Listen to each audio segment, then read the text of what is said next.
இப்போ இருக்கிற இந்த ஜென்ரேஷன்ல பெண்கள் ஏஜ் அட்டன் பண்ண உடனே சடன் சேஞ்சை எப்படி அவங்க எதிர்கொள்றாங்க? ஹார்மோனல் சேஞ்சஸ் தான் மெயினாக வரும். ப்ளஸ் வந்து நிறைய அப்யூஸ்மெண்ட் நடக்குது. அதை பற்றி அவேர்னஸ் அவங்களுக்கு கொடுக்கணும். பட் அந்த ஏஜில் இருக்கிற குழந்தைங்களுக்கு அது கண்டிப்பாக புரியுமா, அண்டர்ஸ்டாண்ட் ஆகுமாங்க தான் கொஸ்டின். வயசுக்கு வந்தாங்களா, ஃபங்க்ஷன் பண்ணமா, பேரண்ட்ஸ்க்கு அது ஒரு ப்ரைட். ஸோ அதை விட்டுட்டு என்ன எல்லாம் இஷ்யூஸ் வருது, ஸோ அதாவது படிக்காமல் போகிறால, கிரேட் கம்மி ஆகுதா, ஸ்கூல் போகிறதுக்கு அவாய்ட் பண்ணுறாள், இதெல்லாமே பார்த்துக்கணும். ஆஸ் எ கைனகாலஜிஸ்ட் அடுத்த இஷ்யூ என்ன வரும்னா, பாஸ்ட் ஃபியூ இயர்ஸ் பேக்லாம் ரொம்ப முன்னே ஒரு சர்டன் ஏஜ் 12 to 16 தான் வந்துட்டு இருந்தாங்க. பட் இப்போ வர இந்த 8 to 13 இயர்ஸே வந்து ஏன் வருதுன்னா நம்மளோட டயட் அண்ட் லைஃப் ஸ்டைல் தான். ஏன்னா சாப்பிட்ற ஃபுட் எல்லாமே அடல்ட்ரேட்டட், எல்லாமே ஹார்மோனலி இன்ஃபியூஸ்டு. ஸோ ஆப்வியஸ்லி அவங்களுக்கு வந்து அந்த க்ரோத்தை வந்து கண்ட்ரோல் பண்ண முடியல. ஸோ அதில் வர ஹார்மோன் சேஞ்சஸ்னால PCOS, PCODன்றது எல்லாருக்குமே வர மாதிரி இருக்கு. சொன்ன மாதிரி PCOS வந்து 10 இயர்ஸாகவே இன்க்ரீஸ் ஆகிட்டு தான் வருது. இப்போ ஏன் ரொம்ப தெரியுதுன்னா மோர் அண்ட் மோர் அதை பற்றி பேசிட்டு இருக்கோம். ஃபிசிக்கல் எக்ஸசைஸால் பண்ணாங்கன்னா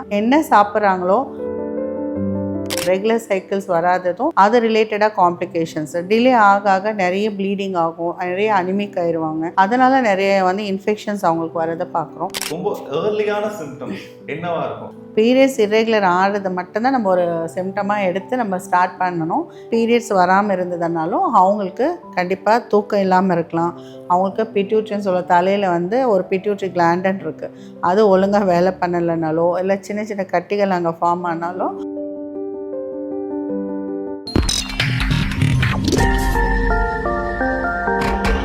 டாக்டர், இப்போ இருக்கிற இந்த ஜென்ரேஷனில் விமென்ஸ் லைக் பெண்கள் அந்த பியூபர்ட்ரி ஏஜ் அட்டன் பண்ண உடனே அவங்க ஃபேஸ் பண்ணுற டிஃபிகல்ட்டிஸ் அண்ட் அவங்க சேஞ்சஸ், சடன் சேஞ்சை எப்படி அவங்க ஏற்றுக்கிறாங்க, எதிர்கொள்கிறாங்க, எப்படி பார்க்குறாங்க? ஓகே, ஸோ இது ரொம்ப ரொம்ப இம்பார்ட்டண்ட் இஷ்யூ. ஏன்னா நிறைய பேருக்கு வந்து அந்த பியூபர்டல் இஷ்யூஸ் அப்படிங்கிறதே தெரியறதில்ல. ஏன்னா நமக்கு பியூபர்ட்டி அப்படிங்கிறது வந்து முன்னெல்லாம் வந்து ஒரு 10-11 இயர்ஸ்க்கு அப்புறம் வந்துட்டு இருந்தது. இப்போ லாஸ்ட் செஞ்சுரி பார்த்திங்கன்னா ஆல்மோஸ்ட் வந்து 9-10 இயர்ஸ்க்கு வந்து இப்போ இன்டர்நேஷ்னல் லெவலில் பார்த்திங்கன்னா 8 இயர்ஸ்லேருந்தே ஸ்டார்ட் ஆகுது. ஸோ 8 to 13 இயர்ஸில் எப்போனாலும் நடக்கலாம். ஆனால் 8 இயர்ஸில் வர குழந்தைய பற்றி பாருங்கள். ஸோ என்ன அவங்களுக்கு இருக்கும், அவங்களோட இஷ்யூஸ் வந்து அவங்களால கண்டிப்பாக அண்டர்ஸ்டாண்ட் பண்ணிக்கவே முடியாது. She is so child. அப்படி இருக்கும்போது உடனே அவளுக்கு வந்து எல்லா விதமான சேஞ்சஸும் எடுத்துகிட்டு போகிறது ரொம்ப கஷ்டம். ஸோ அந்த மாதிரி என்ன ஆகும், ஹார்மோனல் சேஞ்சஸ் தான் மெயினாக வரும். ஸோ 8 இயர்ஸில் ஹார்மோனல் சேஞ்சஸை ஃபேஸ் பண்ணுற மாதிரி ஒரு டிஃபிகல்ட்டி ஒரு பேரண்ட் ஆகட்டும் சைல்டு ஆகட்டும் போத் டிஃபிகல்ட். அதில் மெயினாக பார்த்திங்கன்னா அவங்களுக்கு வந்து பிரெஸ்ட் டெவலப்மெண்ட் வர்றது, க்ரோத் ஸ்பர்ட், உடனே அவங்களோட போன் வந்து லென்த் ஆகிறத பார்க்குறோம். சடனாக குழந்தை வளர மாதிரி இருக்கும் அண்ட் பிரெஸ்ட்டு பெருசாகிற மாதிரி இருக்கும். அண்ட் நிறைய இடத்துல அந்த ஹேர் க்ரோத் வந்து அவங்களுக்கு வந்து ஆம்பிட்ஸ்ன்னு சொல்லுவோம், ப்ரைவேட் பார்ட்ஸ்லலாம் வர்றதை பார்க்குறோம். அண்ட் முகத்தில் வந்து அக்னி, அந்த பிம்பிள்ஸ் வந்து தான் காமனாக வரும். ஸோ இதெல்லாமே வர ஆரம்பிக்கும் போதே மதர் கேன் ஐடென்டிஃபை, அது பார்த்த உடனே ஓகே ஏதோ சம் சேஞ்சஸ் வருதுன்னு பார்க்குறாங்க. ஸோ இதெல்லாம் தாண்டி அடுத்து என்ன வரும், அவங்களுக்கு இந்த ஹார்மோனால் இந்த ஃபிசிக்கல் சேஞ்சஸ் மட்டும் கிடையாது. அவங்க என்னாகும், வெயிட் கெயின் ஆவாங்க. யூஸ்வலாகவே 10 பவுண்ட்ஸ்க்கு வெயிட் போட்டுருவாங்க அந்த டைமில். அதுக்கப்புறம் அவங்களுக்கு வந்து ஸ்கூலில் வர இஷ்யூஸ் என்ன வரும், அந்த சேஞ்சஸை வந்து அவங்களாலே அக்செப்ட் பண்ணிக்க முடியாது. போயிட்டு பியர் ப்ரெஷர், சில கேர்ள்ஸுக்கு வந்திருக்கும், சில கேர்ள்ஸுக்கு வந்திருக்காது. சடன்லி சம் சேஞ்சஸ் இருக்கிறது வந்து இருக்கும். அதில் வந்து மெயினாக இந்த ஏஜில் ஆல்ரெடி அவங்களுக்கு வந்து பியர் ப்ரெஷர் இருக்கிறது மட்டும் இல்லை, ஸ்டடீஸ் மட்டும் கிடையாது, புல்லிங் இருக்கும், நிறைய விஷயங்கள் அங்கே நடக்கும். ஸோ அப்போ வந்து அவங்களோட செல்ஃப் கான்ஃபிடென்ஸே ரொம்ப கம்மியாக இருக்கும். அதை பில்டப் பண்ணுறதே அவங்களுக்கு வந்து ஒரு பெரிய இஷ்யூவாக இருக்கும். ஸோ அந்த 8 இயர்ஸ் to 9 இயர்ஸ் அண்ட் 10 இயர்ஸில் பாருங்கள் அவங்களுக்கு எவ்வளோ ஃபேஸ் பண்ண வேண்டியிருக்கும்ன்ட்டு. ஸோ மெயினாக வந்து அவங்களுக்கு ஃபோக்கஸ் பண்ண வேண்டியது ஸ்கூலில் தான் நிறைய எஜுகேஷன் கொடுத்தாகணும். கொடுத்துட்டு இது மட்டும் இல்லாமல் மற்ற இஷ்யூஸ் அவங்க அஃபெக்ட் ஆகாமல் பார்த்துக்கணும். ஸோ இதெல்லாம் normal. Over the period of time அவேர்னஸும் எஜுகேஷனும் கொடுக்க பேரண்ட்ஸும் ஸ்கூலும் பார்ட்டிசிபேட் பண்ணாங்கன்னா கொஞ்சம் வந்து அவங்க அக்செப்ட் பண்ணிக்குவாங்க. அப்பார்ட் ஃப்ரம் தட் என்ன வரும் அவங்களுக்கு, மெயினாக வந்து exposure to drugs nowadays. Maybe பெரிஃபெரலியில் வில்லேஜஸில் தெரியல, பட் நம்ம சிட்டிஸில் வந்து இப்போவே exposure to drugs, smoking, even at younger age இது நடக்குது. ப்ளஸ் வந்து நிறைய அப்யூஸ்மெண்ட் நடக்குது. ஸோ இதெல்லாமே வந்து அவங்க கண்டிப்பாக அதை பற்றி அவேர்னஸ் அவங்களுக்கு கொடுக்கணும். எல்லாமே ஸ்கூலில் நிறைய செக்ஷுவல் எஜுகேஷன் பண்ணுறாங்க யங்கர் கேர்ள்ஸ்க்கு தான். பட் அந்த ஏஜில் இருக்கிற குழந்தைங்களுக்கு அது கண்டிப்பாக புரியுமா, அண்டர்ஸ்டாண்ட் ஆகுமாங்க தான் கொஷின். ஸோ இதெல்லாமே நிறைய ஃபேஸ் பண்ணும்போது அவங்க பயங்கர டிப்ரெஷன், ஆன்சைட்டி, அவங்களுக்கு இரிட்டபிலிட்டி, தூங்க மாட்டாங்க. நிறைய இந்த மாதிரி வரும்போது ஐடென்டிஃபை பண்ணணும். ஃபேஸ் வந்து இதில் இருக்காங்க அப்படின்னாலே பியூபர்ட்டியில் இருக்காங்கனாலே வெறும் வயசுக்கு வந்தாங்களா, ஃபங்க்ஷன் பண்ணமா, ட்ரெஸ் பண்ணமா, பேரண்ட்ஸ்க்கு அது ஒரு ப்ரைடு. ஸோ இது பண்ணுறதுல இருப்பாங்க. ஸோ அதை விட்டுட்டு beyond that weather what is that, அதாவது அவங்களுக்கு என்னெல்லாம் இஷ்யூஸ் வருது, ஆக்சுவல் இஷ்யூஸ் அதை ஐடென்டிஃபை பண்ணால் தான் தெரியும். ஸோ அதாவது படிக்காமல் போகிறால, கிரேட் கம்மியாகுதா, ஸ்கூல் போகிறதுக்கு அவாய்ட் பண்ணுறாள், இதெல்லாமே பார்த்துக்கணும். So this is the social issues அப்படிங்கிறது. ஆஸ் எ கைனகாலஜிஸ்ட்டு அடுத்த இஷ்யூ என்ன வரும்னா, அவங்களுக்கு ஃபஸ்ட்டு மென்சுரேஷன் பிளட் ஆரம்பிக்குது. ஸோ அதை ஐடென்டிஃபை பண்ண தெரியணும். ரெண்டாவது அந்த டைமில் வர கிராம்ஸ் ஆகட்டும், பெயின் ஆகட்டும், ஸோ இதுக்கெல்லாம் என்ன யூஸ் பண்ணுறது, எப்படி அவாய்ட் பண்ணுறது, ஸ்கூல் அதாவது சடனாக ஸ்கூலில் போன உடனே வரும். ஸோ அடுத்த சைக்கிள் எப்போ வரும்னு ப்ரெடிக்ட் பண்ண முடியாது. இந்த இஷ்யூஸ்க்கெல்லாம் வந்து எஜுகேஷன் ரொம்ப அவசியம். என்ன மாதிரி ப்ராடக்ட்ஸ் எல்லாம் யூஸ் பண்ணிக்கணும், எது அவேர்னஸ் இருக்கணும், ப்ரிகாஷன்ஸ் என்ன வச்சுக்கணும் அவங்க போகும்போது, அதெல்லாம் இருக்குது. அண்ட் 1 இயர் பார்த்திங்கன்னா அவங்களுக்கு யூஸ்வலாக பியூபர்ட்டி அட்டென்ட் பண்ணதுலேருந்து 1 இயர் ஹார்மோன்ஸ் வந்து ரொம்ப இர்ரெகுலராக இருக்கும். ஸோ சைக்கிள்ஸ் இர்ரெகுலராக இருக்கும். ஸோ அவங்களுக்கு எல்லா இஷ்யூஸுமே அதை ரிலேட்டடாக வரும். ஸோ அது ஒரு கைனகாலஜிஸ்ட் கிட்ட போயிட்டு நம்ம கன்சல்ட் பண்ணால் பெட்டர். இல்லைனாலும் ரொம்ப ப்ராப்ளம் இல்லைன்னா நம்ம வந்து வெயிட் பண்ணணும், 1 or 2 இயர்ஸ் வெயிட் பண்ணோன்னா அந்த சைக்கிள் எல்லாமே அட்ஜஸ்ட் ஆகிட்டு she will also get used to that monthly cycles. வரலைனாலும் பரவாயில்ல. சில பேரண்ட்ஸ் வந்து ரொம்ப ஆன்சைட்டி எடுத்துகிட்டு வரல, என் பொண்ணுக்கு அடுத்த மாதம் வரல அப்படின்னு வருவாங்க. ஸோ இதெல்லாம் வந்து ரொம்ப ஸ்ட்ரெஸ் பண்ணவே கூடாது பசங்களுக்கு. ஏன்னா அது வந்து 2 இயர்ஸ்க்கு விட்டுறணும். அது ஹார்மோனல் சைக்கிள் செட் ஆகிறதுக்கு கொஞ்சம் டைம் கொடுக்கணும்.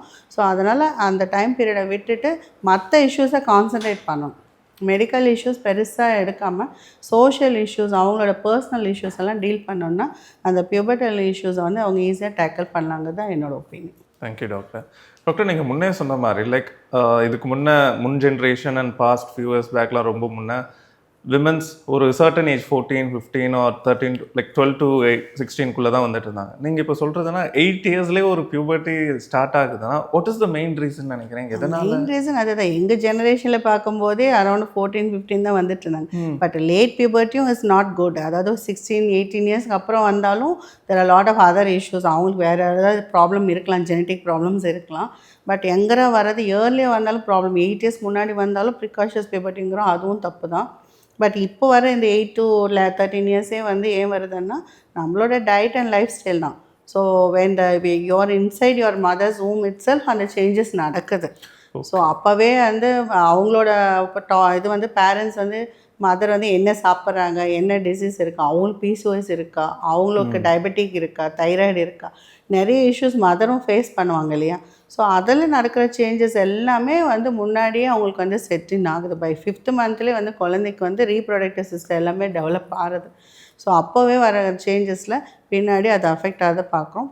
அதே மாதிரி பிறந்த உடனே கூட தென் இமீடியட்லி நம்ம ரொம்ப ஹெல்த் கான்ஷியஸாக எல்லோரும் இருக்காங்க. ஆனால் ஒன்லி பை பேப்பர்ஸ் அண்ட் மீடியாவில் தான் இருக்காங்க. டைரெக்டாக பார்த்திங்கன்னா அது மாதிரிலாம் கிடையாது. ஸோ ஆப்வியஸாக நீங்கள் போய் பாருங்கள், எங்கே பார்த்தாலும் எல்லா இடத்துலையும் வந்து ஈட்டிங் ஹேபிட்ஸ் எப்படி இருக்குன்னு பாருங்கள் சில்ட்ரனுக்கு. ஸோ இப்படி இருக்கும்போது கண்டிப்பாக அந்த சேஞ்சஸ் நடக்கும். ஒபிசிட்டி வந்து ரொம்ப அதிகமாக இருக்குது, சைல்டுஹுட் ஒபிசிட்டி. பீடியாட்ரிஷியன்ஸ்க்கு இப்போ நிறைய டீல் பண்ணுறதே பார்த்திங்கன்னா பீடியாட்ரிக் ஒபிசிட்டி தான். ஸோ அந்த ஒபிசிட்டியும் க்ரோத் ஸ்பர்ட்டையும் அவங்களால கண்ட்ரோல் பண்ணவே முடியல. ஏன்னா அவங்களுக்கு வந்து க்ரோத் ஹார்மோன் ரொம்ப அதிகமாக இருக்குது. ஸோ அதை கண்ட்ரோல் பண்ணி, ஏன்னா சாப்பிட்ற ஃபுட் எல்லாமே அடல்ட்ரேட்டட், எல்லாமே ஹார்மோனலி இன்ஃப்யூஸ்டு. ஸோ ஆப்வியஸ்லி அவங்களுக்கு வந்து அந்த க்ரோத்தை வந்து கண்ட்ரோல் பண்ண முடியல. ஸோ அதில் வர ஹார்மோன் சேஞ்சஸ்னால இது எல்லாமே ப்ராப்ளம்ஸ் அதிகமாகுது. அது வந்து கொஞ்சம் ஏர்லியராக வர ஆரம்பிச்சிடுறது.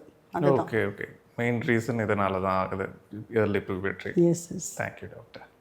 டாக்டர், நீங்கள் இந்த சைல்டுஹுட் ஒபிசிட்டி பற்றி சொன்னப்போ சைல்டுஹுட் ஒபிசிட்டி வந்து ரொம்ப காமனாகவும் ஆயிடுச்சுன்னு நினைக்கிறேன். இது நீங்கள் பேரண்ட்ஸ் அவங்க ஆஸ் அ விமன் வந்து ப்ரெக்னென்சியில் இருக்கிறப்ப ஒரு ப்ராப்பர் டயட் அண்ட் அவங்களுக்கு எந்த ப்ராப்ளம்ஸ் பிசிஓஎஸ் ஒரு தைராய்டு இந்த மாதிரி எந்த டயக்னோஸ் இல்லாமல் இருந்தால் இன்னும் கொஞ்சம் பெட்டராக இந்த ஒபிஸை கண்ட்ரோல் பண்ண முடியுங்களா, சைல்டுஹுட் ஒபிசிட்டியை? கண்டிப்பாக. ஏன்னா ஒபிசிட்டி வந்து என்னென்னு பார்த்தீங்கன்னா மதர்லேருந்தே தான் ஸ்டார்ட் ஆகுது. ஏன்னா when she is pregnant அவங்களுக்கு ஆல்ரெடி பிசிஓடி இருக்கலாம். அவங்க பிசிஓடி இருக்கவங்க ஆட்டோமேட்டிக்காக அதர் மெட்டபாலிக் டிஸார்டர்னு சொல்லுவோம்.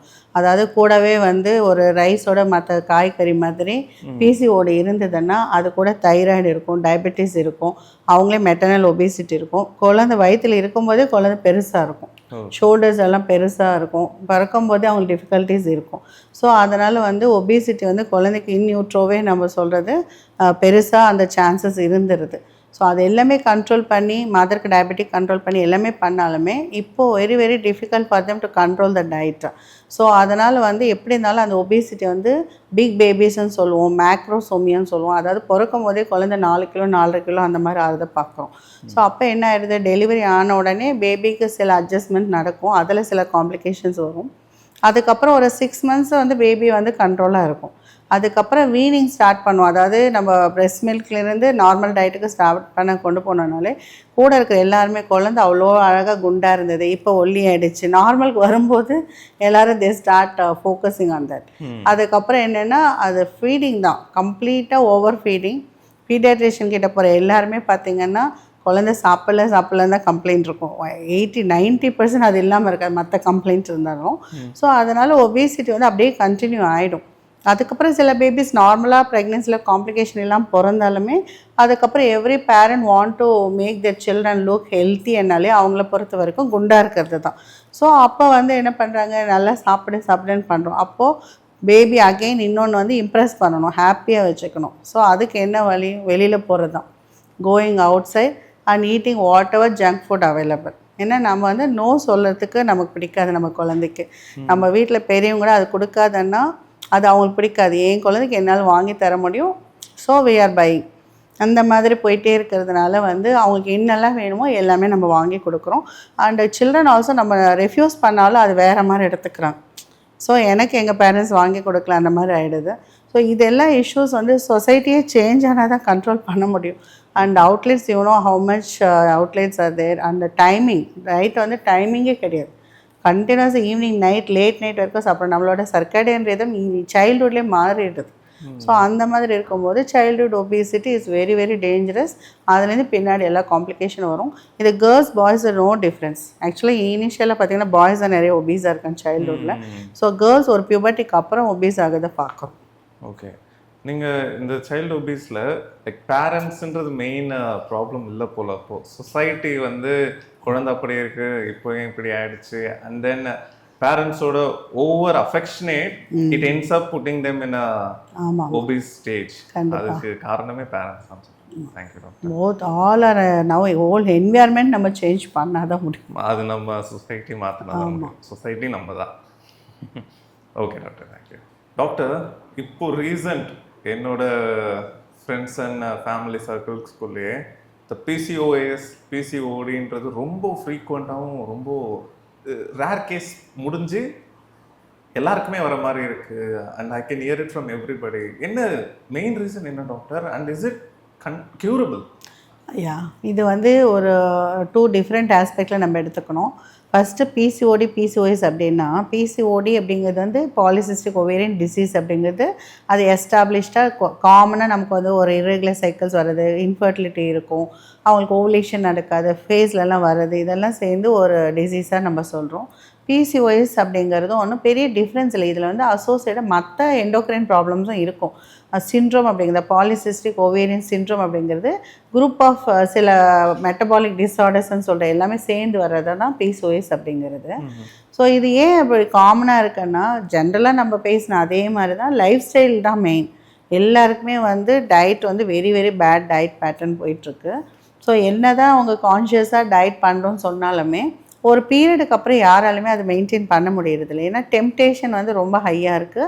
எக்ஸ்போஷர், அவைலபிலிட்டி, நமக்கு டைமிங் எல்லாமே வந்து ரொம்ப நெகட்டிவாக தான் இருக்குது. ஸோ அந்த சூழலில் அவங்க வந்து பண்ணி தான் ஆகணும். ஸோ அதனால் அந்த டயட் வந்து சேஞ்ச் பண்ண முடியல. செகண்ட் வந்து செடன்ட்ரி லைஃப் ஸ்டைல். நம்ம வந்து யாராலுமே எக்ஸசைஸ் பண்ண முடியல. ஸோ ஏன்னா எல்லாருக்குமே வந்து ஒன்று கண்டினியூஸாக ஒர்க்கிங் குரூப் எல்லாருமே உட்காந்துட்ருக்காங்க, அண்ட் வெளியில் வந்த உடனே அடுத்து சாப்பிட போகிறாங்க. So there is no activity, burning out இல்லை, நம்ம சாப்பிட்ற கேலரிஸ்க்கு அவுட்லெட்டே கிடையாது. ஸோ இது எல்லாமே சேர்ந்து விமனில் மெயினாக என்ன பண்ணும், ஹார்மோன்ஸை தான் போய் அட்டாக் பண்ணும். அப்படி இருக்கும்போது நமக்கு ஹெட்டிலேருந்து ஓவருக்கு எல்லாம் கனெக்ஷன் இருக்குது. ஸோ அப்போ பிட்யூட்டிலேருந்து வரும்போது நம்ம ஒபீஸ் ஆக வெயிட் கெயின் ஸ்லோ ஆகிட்டு தான் இருக்கும் நமக்கு. அதிலேருந்து நமக்கு வந்து சேஞ்சஸ் நடக்கிறது தான், ஹார்மோன் சேஞ்ச் ஆக சைக்கிள்ஸ் இர்ரெகுலர் ஆகிடும். ஸோ அப்போது வந்து நம்ம ஹார்மோன்ஸ் எல்லாமே இம்பேலன்ஸ் ஆகிடுது.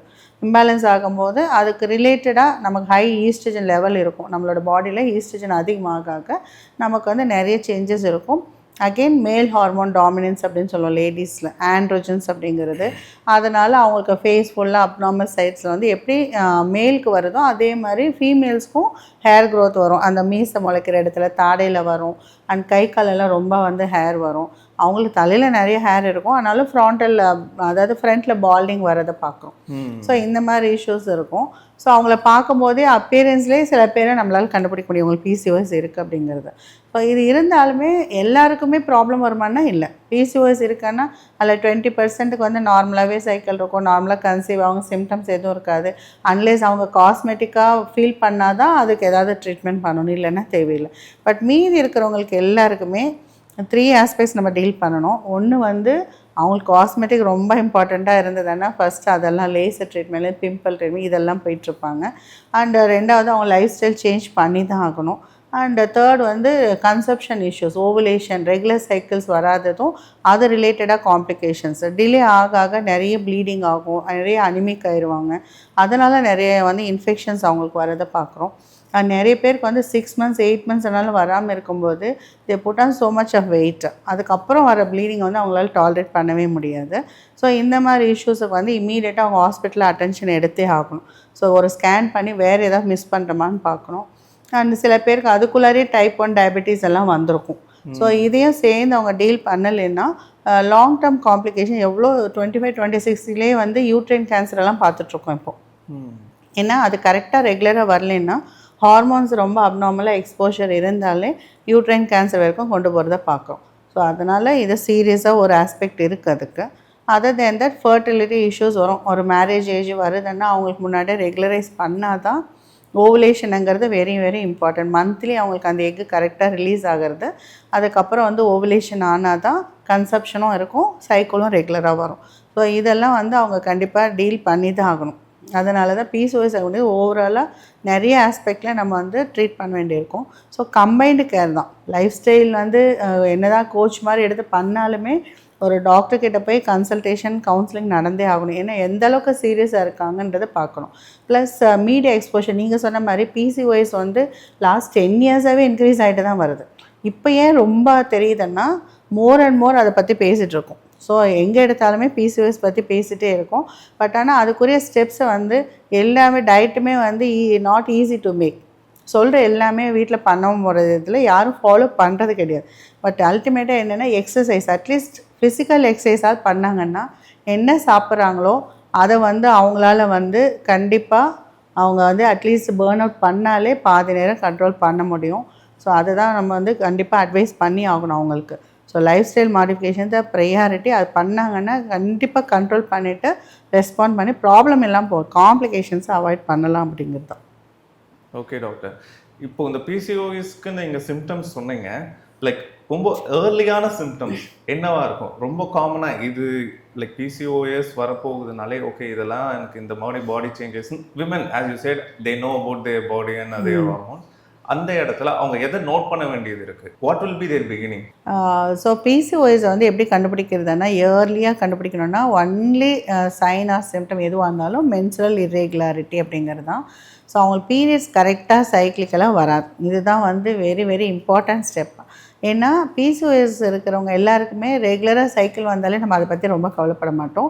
அதே மாதிரி அவங்க குண்டாக இருந்து பிம்பிள் வரணும் இதுன்றது கிடையாது. ஒரு சில பேருக்கு வந்து ஒரு 20%க்கு வந்து ஒல்லியாக இருப்பாங்க, நார்மலாக இருப்பாங்க, ஒன்றுமே தெரியாது, வெளியில் எந்த ஃபீச்சர்ஸுமே இருக்காது, அவங்களுக்கும் பிசிஓஎஸ் இருக்கும். ஸோ பீரியட்ஸ் இர்ரெகுலர் ஆகிறது மட்டும்தான் நம்ம ஒரு சிம்டமாக எடுத்து நம்ம ஸ்டார்ட் பண்ணணும்.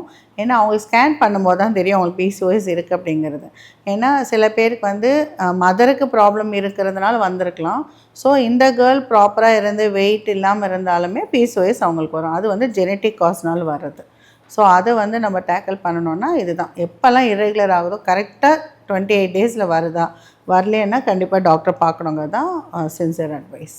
ஓகே டாக்டர், இப்போ கொஞ்சம் இன்டெப்த்தாக நான் ஒரு கேள்வி கேட்குறேன். லைக் 28 days அந்த சைக்கிள், மென்ஸ்ட்ரல் சைக்கிளில் 28 daysல இர்ரெகுலாரிட்டி இருந்து லைக் இஃப் லைக் ஒரு 5 days கண்டிப்பாக பீரியட்ஸ் அந்த லைக் ஃப்ளோ இருக்கணும்னு சொல்லுவாங்க, லைக் பிளட் ஃப்ளோ இருக்கணும்னு சொல்லுவாங்க. ஸோ அதில் ஏதாவது லைக் அங்கேயே ஏதாச்சும் கண்டுபிடிக்க முடியும்? ஏன்னா 5 days சில பேருக்கு நார்மலாக 5 days வரும், சில பேருக்கு நார்மலாக 4 நாள் வரும்.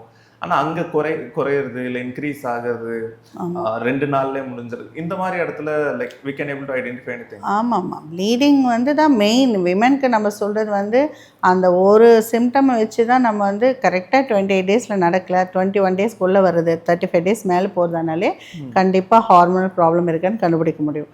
அதே ப்ளீடிங் வந்து அதிகமாக போயிட்டே இருக்குது, சைக்கிளிக்கெல்லாம் ரெகுலராக வந்தாலுமே அப்படின்னாலே அவங்களுக்கு யூட்ரஸில் தான் ப்ராப்ளம் இருக்குன்னு தெரியும். கர்ப்பப்பையில் வந்து ஃபைப்ராய்டு இருக்கலாம், அடினோமைசிஸ்ன்னு சொல்லுவோம், சில எண்டோமெட்ரியோட்டிக் ரிலேட்டடாக இருக்கலாம், இல்லை சில பேருக்கு வந்து உள்ள சதைக்கட்டி மாதிரி வளரலாம். ஸோ இந்த மாதிரி இஷ்யூஸில் வந்து கண்டிப்பாக ப்ளீடிங் எக்ஸசிவாக வரும். எப்போ எக்ஸசிவாக வரும்? எல்லாருமே வந்து சப்ஜெக்டிவ் அப்படின்னு சொல்லலாம். அதாவது எனக்கு இது எக்ஸஸாக இருக்கும், பட் மற்றவங்களுக்கு இது நார்மலாக இருக்கும்.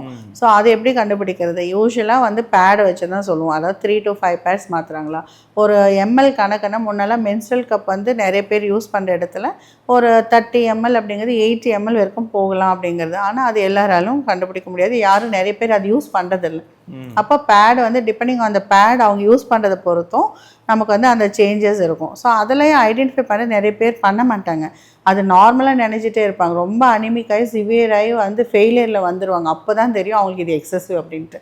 ஸோ ஆனால் இதுதான் 3 to 5 பேட்ஸ்க்கு மேலே மாற்றுறாங்க அண்ட் 5 டேஸ் மேலே எக்ஸ்டெண்ட் ஆகுதுனாலே யூட்ரஸ்குள்ளே கண்டிப்பாக ஒரு ஆர்கானிக் லீஷன் சொல்லுவோம், ஒரு கட்டியோ சதை பாலிப்போ இல்லை அவங்களுக்கு வேறு எதாவது அப்நார்மாலிட்டி இருக்குது, இல்லை கன்சீவ் ஆகி கூட தெரியாமல் அவங்களுக்கு மிஸ்கேரேஜ் ஆகிட்டுருக்கலாம். ஸோ இந்த மாதிரி இஷ்யூஸை வந்து அவங்க கண்டுபிடிச்சிக்கணும். அதே அதர் எக்ஸ்ட்ரீம்ஸ் பார்த்திங்கன்னா பீரியட்ஸே வராமல் இருக்குது. அந்த மாதிரி பீரியட்ஸ் வராமல் இருந்ததுனாலும் அவங்களுக்கு கண்டிப்பாக தூக்கம் இல்லாமல் இருக்கலாம். அவங்களுக்கு பிட்யூட்ரின்னு சொல்ல தலையில் வந்து ஒரு பிட்யூட்ரி கிளாண்டன் இருக்குது, அது ஒழுங்காக வேலை பண்ணலைனாலோ இல்லை சின்ன சின்ன கட்டிகள் அங்கே ஃபார்ம் ஆனாலும் அவங்களுக்கு ப்ரொலாக்டினுங்கிற ஹார்மோன் அதிகமாகிறதுனாலையும் பீரியட்ஸ் ரொம்ப கம்மியாக வரும். இல்லை டியூபர்குலோசிஸ் டிபின்னு சொல்கிறது வந்து அந்த மாதிரி இஷ்யூஸ் இருந்தாலுமே அவங்களுக்கு வந்து யூட்ரஸில் இருக்கிற அந்த லேயர் எல்லாமே வந்து பிளட் ஃப்ளோ இல்லாமல் போயிடும். அதனாலேயும் அவங்களுக்கு ப்ளீடிங் வராமல் போகலாம். ஸோ அதிகமாக இருந்தாலும் கம்மியாக இருந்தாலும் கண்டிப்பாக பார்க்கணும், ஏன்னா ரெண்டுமே டிஃப்ரெண்ட் ரீசன்ஸ். ஸோ அதை பார்த்துக்கிறது பெட்டர். பீரியட்ஸ் இர்ரெகுலராக இருந்தாலுமே இல்லை பிளட் ஃப்ளோவில் ஏதாச்சும் லைக் 5 நாளைக்கு மேலேயோ இல்லை 5 நாளைக்குள்ளேயோ நார்மல் பீரியடை விட கம்மியாக இருந்தாலுமே ஒரு கைனகாலஜிஸ்ட் சஜஸ்ட் பண்ணணுன்றது ரொம்ப இம்பார்ட்டன்ட். கண்டிப்பாக. டாக்டர், நியூலி மேரிட் கப்புள்ஸ் அவங்களோட அந்த ப்ரெக்னென்சி பிளானிங்கை எப்போ பண்ணலாம்? மேரேஜ் ஆன உடனே நிறைய விஷயங்கள் அவங்க வந்து கரெக்டாக பிளான் பண்ணிக்கிறது பெட்டர். ப்ரெக்னென்சி பிளான் பண்ணாமல் இருக்கிறது தான் பெட்டர். ஏன்னா செக்ஷுவலி ரிலேட்டட் இன்ஃபெக்ஷன்ஸ் எல்லாம் கொஞ்சம் எக்ஸாஜரேட் ஆகும். ஸோ இதெல்லாமே அவாய்ட் பண்ணிவிட்டு